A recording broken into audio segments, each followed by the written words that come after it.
Welcome, everyone. This is All Minus One Story Time with Bill. Hope you all are well today. We are going to continue in our fabulous reading of COVID-19, The Great Reset by Klaus Schwab. I hope you all have been enjoying this segment as we learn about the plans, at least what is said to the masses, from the global elite. All right, guys, at the top of this is what I read Friday. By the way, so new plan, new schedule. Between 2 and 3-ish, I'm going to try to have at least one quick shot segment out. You know, me ranting, thoughts of the day, right? Whatever it may be. So that will be every day, Monday through Friday, unless something's going on. Like, you know, my wife is pregnant and going to have a baby here in the summertime, so might not be around for that. Stuff comes up, right? But otherwise, as far as I am able, I will be doing that on a regular basis. Story times will be every Monday and Thursday. And the reason for that is because there's very little investment or setup I need for this. I already have, my background set up and everything else. I just need the book, right? So I think this Friday I'm going to look into doing another book. So I'll be bouncing between that and the Great Reset. And then on Tuesdays and Fridays, that is Tuesdays and Fridays, I will be doing other segments like I normally would do throughout the week. Of course, Wednesday I have the live show. I'm only going to do a quick shot that day because I have to make sure I'm prepped up for the live show. And man, the organization of memes is a task, ladies and gentlemen. If you aren't aware, I do have a live show called The Ends Justify the Memes. It is a different channel. You can find us. We stream live every Wednesday at 7 p.m. So, once again, quick shot every day between 2 and 3 p.m. Story time will be Monday and Thursday, and then something else about 45 minutes to an hour long I will put out every Tuesday and Friday. So, that is the schedule. And hopefully most of those things will premiere between 4 and 5 or 5 and 6 at the latest. I should have whatever the longer segment is out for the day by 6 p.m. Again, guys, I have a life. I have stuff to do. I wish I could just sit here and YouTubes all day long, but I have other stuff to take care of, like snow to shovel today. So anyways, let's get down to this section of the Great Reset. This is 1.1.3, complexity. It is, in its simplest possible form, complexity can be defined as what we don't understand or find difficult to understand.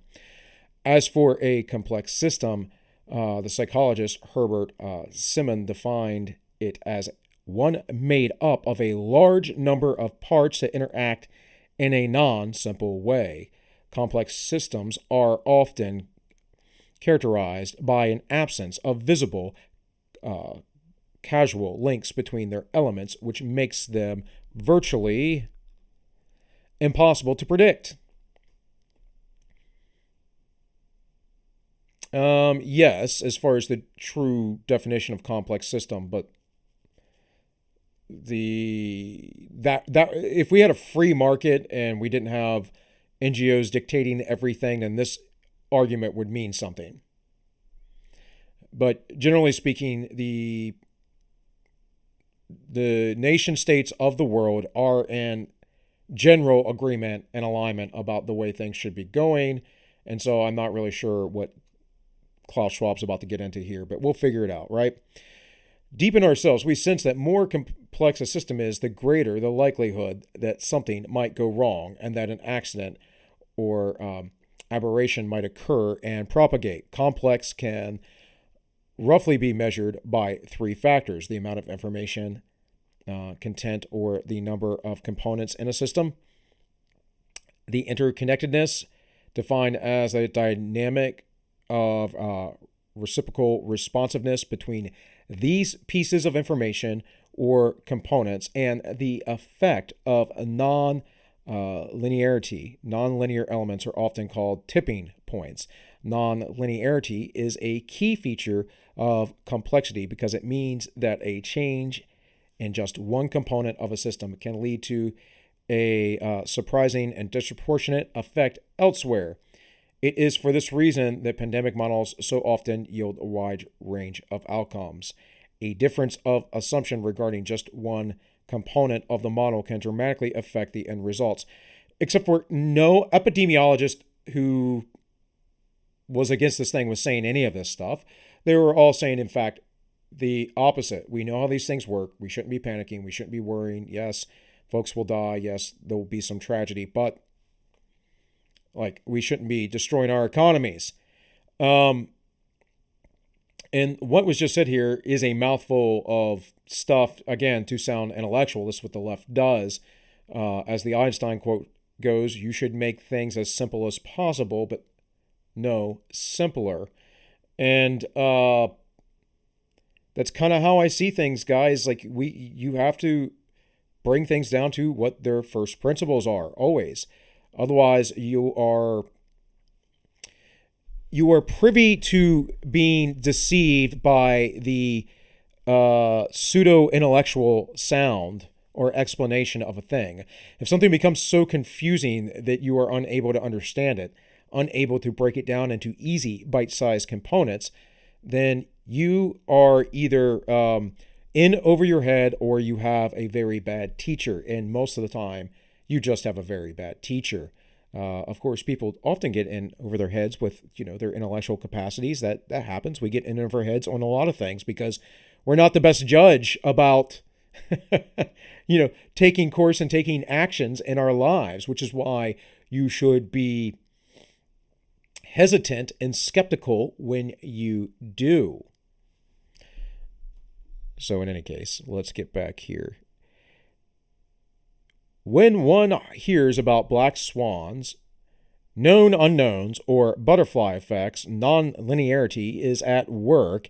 It thus comes as no surprise that we often associate world complexity with surprises, turbulence, and uncertainty.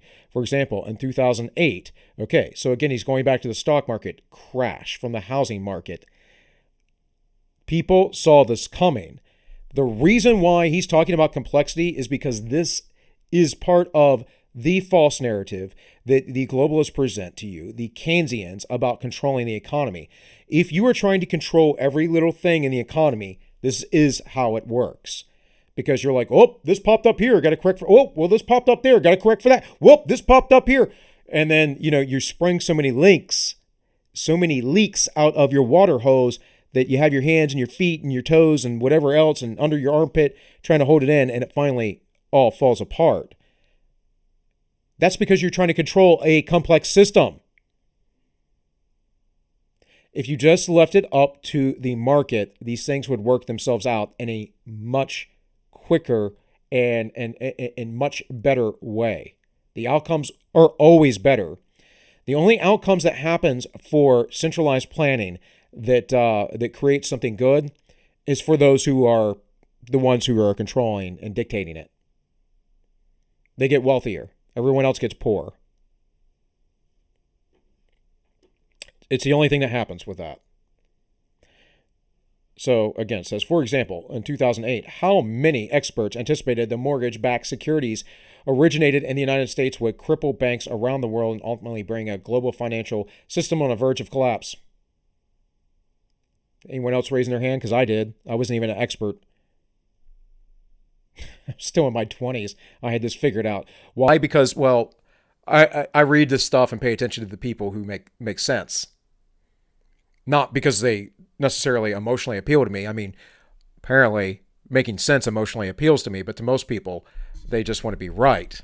I don't really care if I'm right. I just care if it makes sense, if the thing is right. I care about the truth. And so Ron Paul and Peter Schiff, as well as a bunch of other people who were Austrian economists taught in the Austrian school, knew that this financial market collapse would cause all this. And on top of that, we know that the dollar is the petrodollar, the world standard for trading oil. It was going to reverberate. We know that there is more counterfeit money in South America than I think in circulation in all of America. Stuff like that, folks. Stuff like that. You once you see the scale and magnitude of things, it's hard not to understand it. Schwab is talking to you like you're an idiot, like you don't pay attention, like you watch the MSNs, the CNNs, and the Fox News, and you don't think beyond what they're telling you. You know, I remember watching Ben Stein, the intellectual, right? Also an actor. I remember watching him laugh at Peter Schiff about, the stock market collapsing. Oh, no, that's not going to happen. No, that's not going to happen. I had a friend that worked in the mortgages at the time, and he's like, well, if you had your ear really close to the ground, you could hear the rumblings of it. People were making money, and it's like, exactly. Exactly. And I didn't even have to have my ear close to the ground, folks. I just paid attention. I read books. I understood basic principles that are not hard for most people to understand, that they never teach you. And the reason why they never teach you, they're too busy teaching you that you can be, a unicorn gendered attack helicopter or whatever else. They don't want you to be smart. They want you to be a slave. And in the early weeks of 2020, how many decision makers foresaw the extent to which a possible pandemic would wreak havoc on some of the most sophisticated health systems in the world and would inflict such major damage on global economy? Again, framing. This is all framed. It didn't cause any damage to economies. Governments did that purposefully. There were some supply line breakdowns. Why? Governments. People were getting sick initially in meatpacking plants. Certain things did happen. That would have been done and over with by June of last year, and we would have been well upon our way to economic recovery. This is just nonsense. The healthcare systems, I don't think that they were overwhelmed. In some areas, some cities, but we know Cuomo now is at least responsible for directly 3,000 people's deaths. And the President Trump, sent a medical naval vessel to the harbor of New York, and it was sent away. Don't tell me that systems were overwhelmed. Maybe in some parts of the world, but no, not buying it. No. This was poor leadership. This was purposeful. This was planned. This was made as an excuse, as Schwab says himself, or his website does, the World Economic Forum, as an excuse to implement this. A pandemic is a complex, adaptive system comprising many different components or pieces of information, as diverse as biological or psychological. Well, I guess I get the metaphor there. Anyways, whose behavior is influenced by such variables as the role of companies, economic policies, government intervention, healthcare policies, or national governance. Notice how all this is top down. None of this is about the people. Now, he does get into the micro. That is part of this. It is after the macro, which is those that are really important. The companies, the economic policies that, the central planners make, the governments, the healthcare, politics, national governance. Those are the important things. That's why it's talked about first. For this reason, it can and should be viewed as a living network that adapts to changing conditions, not something set in stone, but a system of interactions that's both complex and adaptive. It is complex because it represents a cat's cradle, an independence and interconnections from which it stems, and adaptive in the sense that its behavior is driven by interactions between nodes, the organizations, the people, us, that can become confused and unruly in times.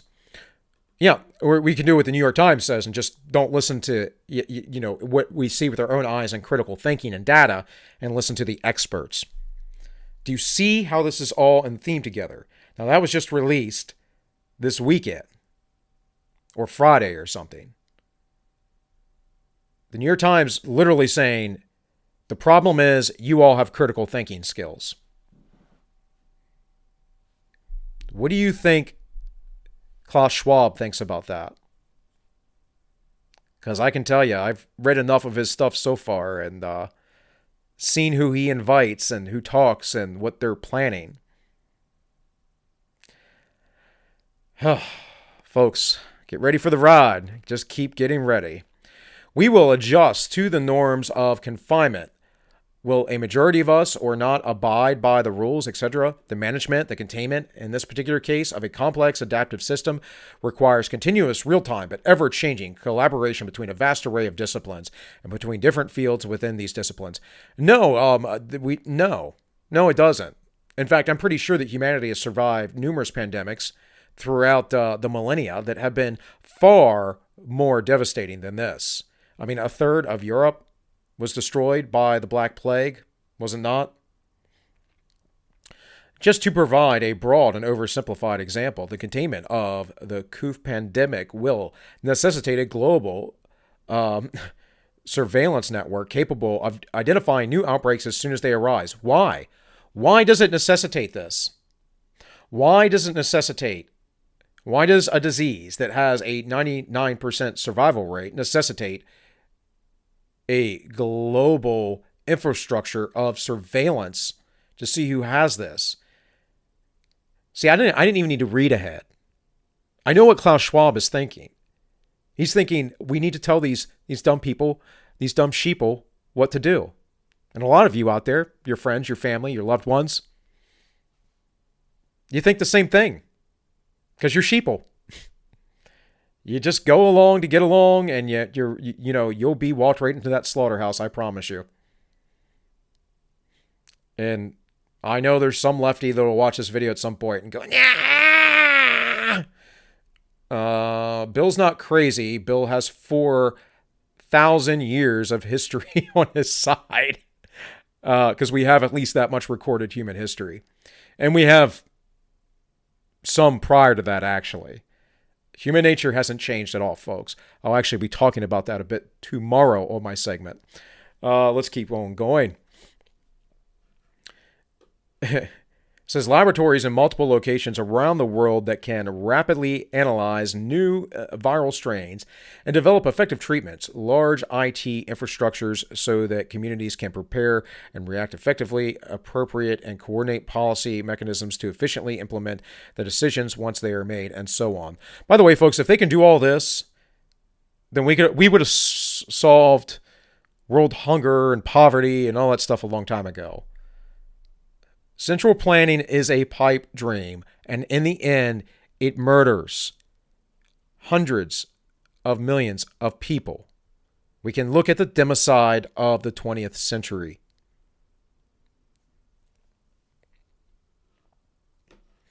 The important point is this: each separate activity by itself is necessary to address the pandemic, but is insufficient if not considered in conjunction with the others.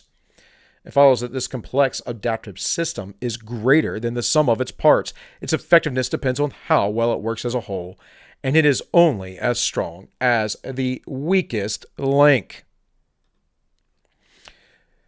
Many pundits have mischaracterized the Pt5 pandemic as a black swan event simply because it exhibits all the characteristics of a complex adaptive system. But in reality, it is a white swan event, something explicitly presented in such by Nissim Taleb in The Black Swan, published in 2007, something that would eventually take place with a great deal of certainty. Indeed, for years, international organizations like the WHO, institutions like the World Economic Forum, and the Coalition of Epidemic Preparedness and Intervention launched at the annual meeting in 2017 in Davos. Oh, man. Good thing you were on it just a few years ahead of time. And individuals like Bill Gates, folks, we all love Bill Gates. Hey, if you guys want to go check out a really good in-depth documentary about Bill Gates, go check out the Corbett Report. That is James Corbett. You'll have to find this on BitChute or on his own channel about who is Bill Gates. It's a big 2-hour-long kind of documentary. It's kind of in 4 little half-hour segments. It's very good. James, by the way, I recommend highly him, like Jay Dyer. Hey, if you want a more entertaining show, what is it, 7 p.m. Eastern every day. Go watch Quite Frankly. He delves into all kinds of stuff. I don't agree with Frank on everything, but man, if you want to go down the rabbit hole, you want to have some fun, good time, great community, Frank's pretty good. So if you're looking for people who are not quite mainstream, I'll put it that way, who are willing to step outside the box a little bit. Of course, I also like Luke Rakowski. He's rather good, and he's on Tim Pool's live show every night.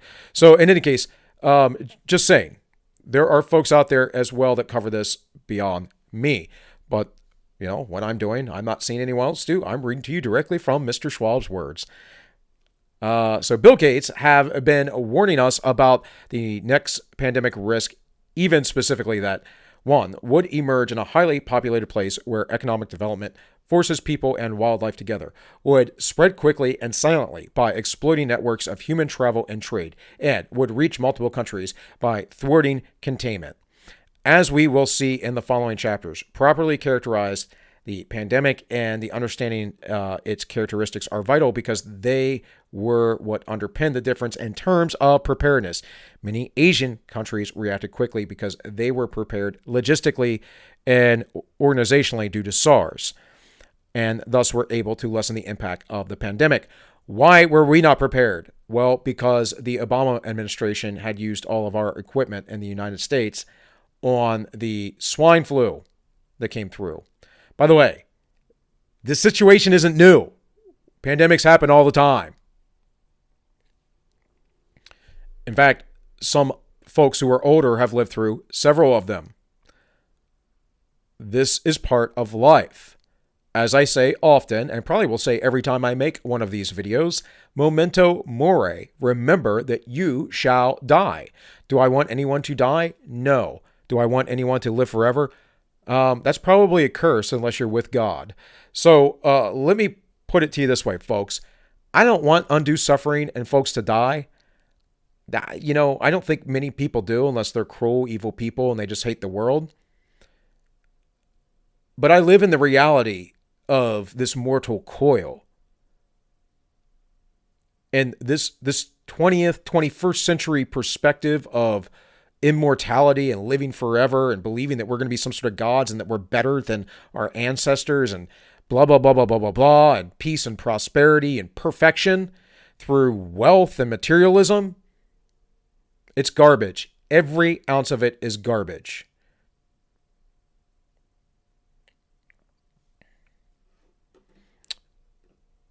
For from dust you were made, and dust you will return, said the Lord.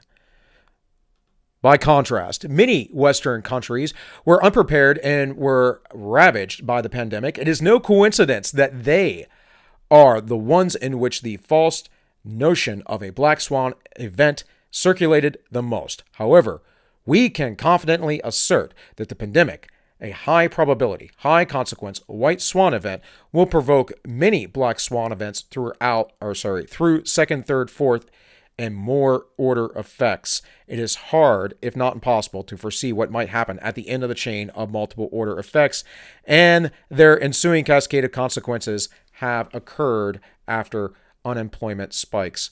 Companies go bust, and some countries are teetering on the verge of collapse. Again, you did this, you did this, you did this, you did this, because you engineered all this, you know it, and now you're gaslighting, and you're trying to blame it on something else. It's the free market. Well, you can't have a free market that's controlled, folks. Just, that's like saying you're a free slave.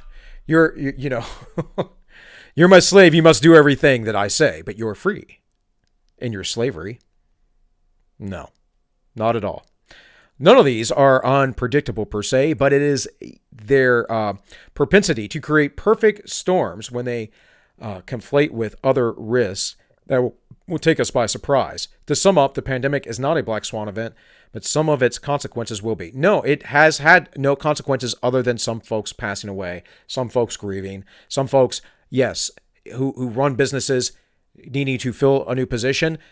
But really, the reality is that it's the governments that close down the businesses. It is the governments that have put their economy is on the verge of collapse. They've done it on purpose. We have bailed out corporations in this nation, some money to the people, mostly to corporations. We have printed money in this exorbitant amount in the United States. 66% of all money ever printed since we've been off the Bretton Woods standards was printed last year. That is, since 1970 or 71. I can't quite remember the date, but since 70, 71, whenever it was that Nixon signed that, we have essentially all the money that was printed over that time up until last year, in that 40 or 50 years period, all of a sudden, boom, expanded, right? It expanded, doubled, like ridiculous, within a year. That means the big thing that you should be worried about right now isn't the coming looming civil war. That will come, most likely. How bad it is, how big it is, if it's a divorce of the states, if there's secession, how that's going to occur, I don't know yet. But what I do know is that is an administration or so away. What is coming now, this current time, is inflation, hyperinflation. Have you noticed your gas prices gone up? Have you noticed the food prices going up? By the way, folks, if inflation goes up, gas prices go up, and food prices go up because the gas prices necessarily go up because the dollar is worth less. And then everything else, of course, with the dollar being worth less, goes up. But then because it takes gas to get those products to your shelf, it goes up even more. You need to start thinking about how you and your family are preparing and saving money and investing in Bitcoin. Maybe investing in Bitcoin is a good idea, but I'm just saying saving money and investing in Bitcoin aren't going to matter if everything collapses. You're going to want food and ammunition and blankets and medical supplies and a means to survive. We don't want to be like the Weimar Republic and you have to bring barrels of dollar bills just to buy a thing of milk.